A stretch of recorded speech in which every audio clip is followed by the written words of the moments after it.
Rezą Aslanem was a Christian but converted back to the faith of his forefathers. It's Islam.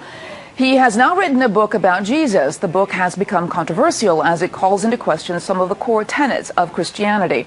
The book is called Zelota, The Life and Times of Jesus. And Rezą joins me now from Los Angeles. Welcome. Thank you for having me. Well, this is an interesting book. Now, I want to clarify, you're a Muslim, so why did you write a book about the founder of Christianity? Well, to be clear, I am a scholar of religions with 4 degrees, including one in the New Testament and fluency in Biblical Greek, who has been studying the origins of Christianity for 2 decades, who also just happens to be a Muslim. So it's not that I'm just some Muslim writing about Jesus. I am an expert with a PhD in the history of religions. It still begs the question, why would you be interested in the founder of Christianity? Because it's my job as an academic. I am a professor of religion, including the New Testament.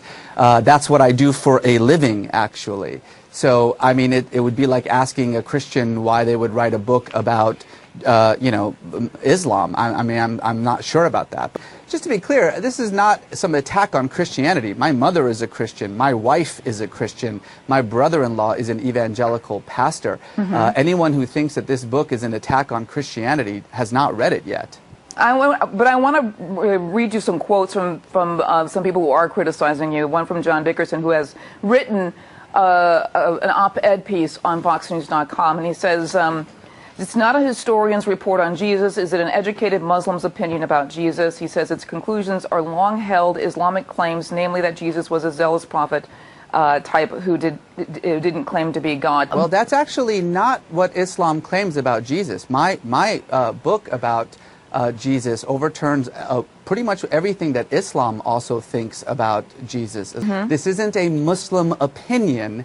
This is an academic work of history, not about the Christ or about Christianity for that matter. It's about a historical man who walked the earth 2,000 years ago in a land that the Romans called Palestine. How are your findings different from what Islam actually believes about Jesus? Well, Islam doesn't believe that Jesus was crucified, first of all. Islam believes in the virgin birth. I mean, Jesus was most definitely crucified, and my book does question the historicity of the virgin birth. So again, I'm not sure what my faith happens to do with my 20 years of academic study of the New Testament.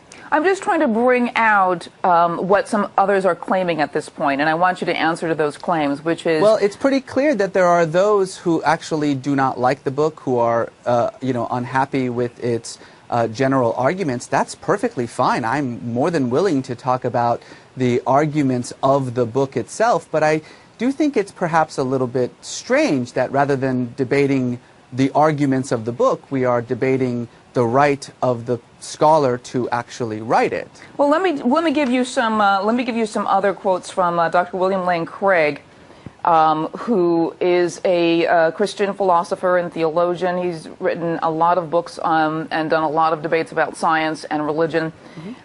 He said Rezą Aslanem merely repeats bygone claims about the historical Jesus that have since been abandoned and refuted. What do you say to that?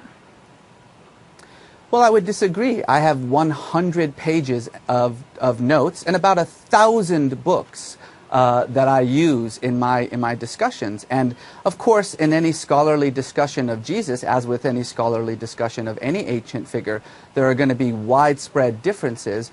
But my 100 pages of endnotes cites every scholar who disagrees with me and every scholar who agrees with me. And I would suggest that anyone who wants to actually comment on the argument of the book read not just the book, but the endnotes, and to figure out where my scholarly argument about Jesus comes from.